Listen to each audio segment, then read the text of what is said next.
Hi friends, welcome to my channel. మేమైతే ఈరోజు చొప్పెళ్ళ గ్రామానికి అయితే వెళ్ళామండి. ఇక్కడ చాలా అందమైనటువంటి లాకులు అయితే ఉంటాయండి.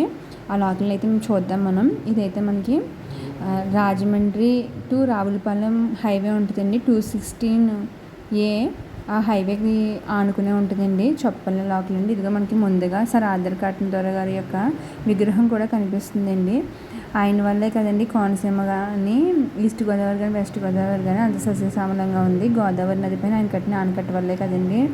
అలాగే కృష్ణా నది మీద కట్టినటువంటి ఆనకట్ట ఆయన వల్లే అండి. ఆ రోజుల్లో అంత టెక్నాలజీతో ఒక నది మీద ఆనకట్ట కట్టడం అనేది నిజంగా అపురూపమైనటువంటి ఆలోచన అండి. ఆయన మనకి ఎక్కడ చూసినా సరే ఈ గోదావరి చుట్టుపక్కల అంతా కూడా ఆయన విగ్రహాలు అయితే విడిగా కనిపిస్తాయండి. ఇదేమో మనకి చొప్పెళ్ళ లాకులండి.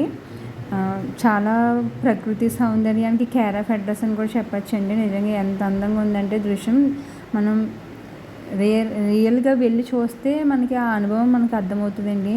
అక్కడికి వెళ్ళిన తర్వాత మనకి ఆ గోదావరి అనేటువంటిది, గోదావరి తల్లి ఆ యొక్క పరవళ్ళు, ఆ శబ్దం ఎంత ఆహ్లాదంగా ఉందంటే, నేను ముందు వచ్చి కొంచెం చిన్న క్లిప్పింగ్లో నేను ఆ సౌండ్ని మీకు ఇస్తానండి, వినిపిస్తాను. చూడండి, మనకి కెనాల్స్ అనేటువంటి ఏంటంటే, ఇది లాక్స్ అనేటువంటి డివైడర్గా ఉపయోగిస్తారండి. మనకి పంట పొలాలకి వాటర్ అది మనకి ఒక్కసారి వెళ్ళిపోతే పంటలు మునిగిపోతాయి కదండి. అందుకని చెప్పి ఇక్కడ మధ్యలో మనకి లాక్స్ అనేవి ఇస్తారండి, మధ్యలో ఈ యొక్క ఆనకట్టల దగ్గరలో అండి.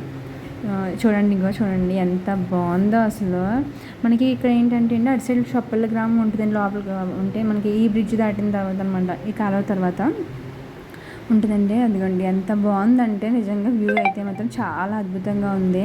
ఇది మనకి హైవేకి ఆనుకుని ఉంటుంది కాబట్టి ఎవరైనా సరే వచ్చి చూడడానికి కూడా ఈజీగా ఉంటుందండి. లోపలికి వెళ్ళే పని అయితే లేదు.